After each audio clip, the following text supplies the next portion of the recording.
Between 1979 and 1981, more than 20 children and young men vanished in Atlanta. Their bodies appeared in rivers, woods, and empty lots. Parents begged for help. Police faced public outrage. Federal agents stepped in, and when an arrest was finally made, the city was told the nightmare was over. But decades later, one question still refuses to disappear. Did police really catch the killer, or did they stop looking too soon? This is the true story of the Atlanta child murders and the investigation that still divides law enforcement. This is Beyond the Badge. Atlanta was growing fast.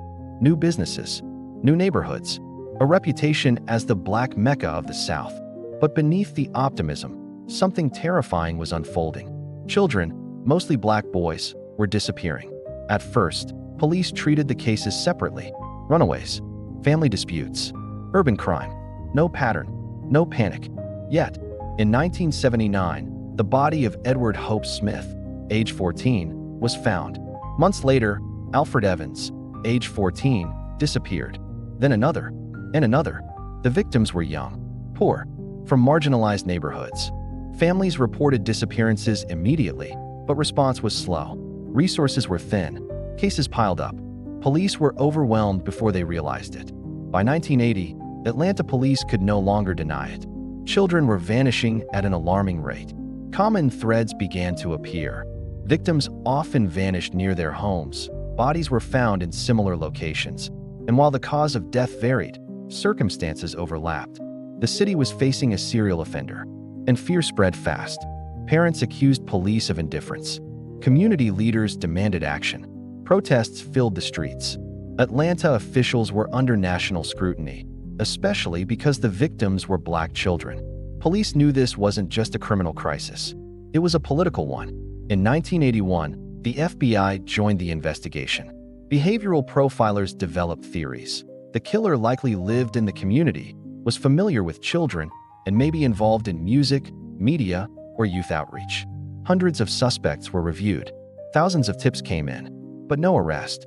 One key detail changed the investigation. Several victims had been pulled from rivers.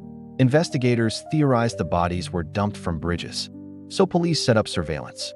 Night after night, officers watched, waiting, listening, hoping. On May 22, 1981, officers heard a loud splash near a bridge over the Chattahoochee River.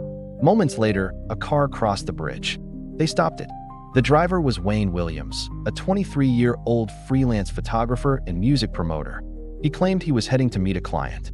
Police took note, and they didn't let him go unnoticed again. Here's where the case took a controversial turn.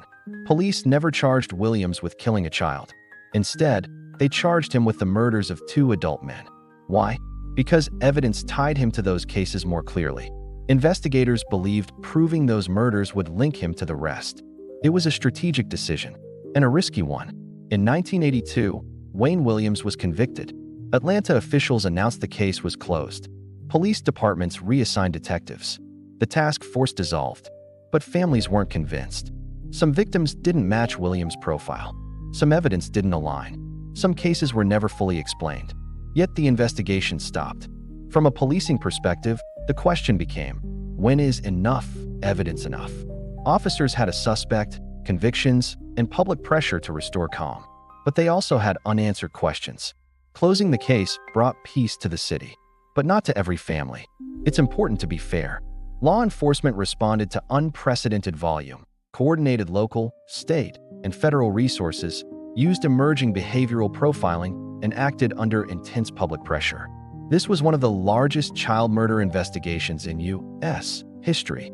Mistakes didn't come from indifference. They came from overload. Years later, new reviews raised concerns. DNA testing wasn't available at the time. Some victims' cases were barely investigated, and other potential suspects were never fully ruled out. Modern detectives looking back saw gaps. Not malicious, but consequential. In 2019, Atlanta reopened parts of the case. New DNA testing began, not to rewrite history, but to confirm it. Law enforcement acknowledged something rare: certainty fades with time. Truth deserves another look. For police, closure is a goal. For families, it's a need. But when closure comes without full certainty, it can feel like abandonment. The Atlanta child murders forced law enforcement to confront a painful truth. Solving cases and ending investigations are not always the same thing. This case wasn't just about a killer. It was about race, trust, public pressure, limited tools, and human decision-making under stress. The badge doesn't just represent authority. It represents judgment and the weight of knowing that every decision echoes for decades.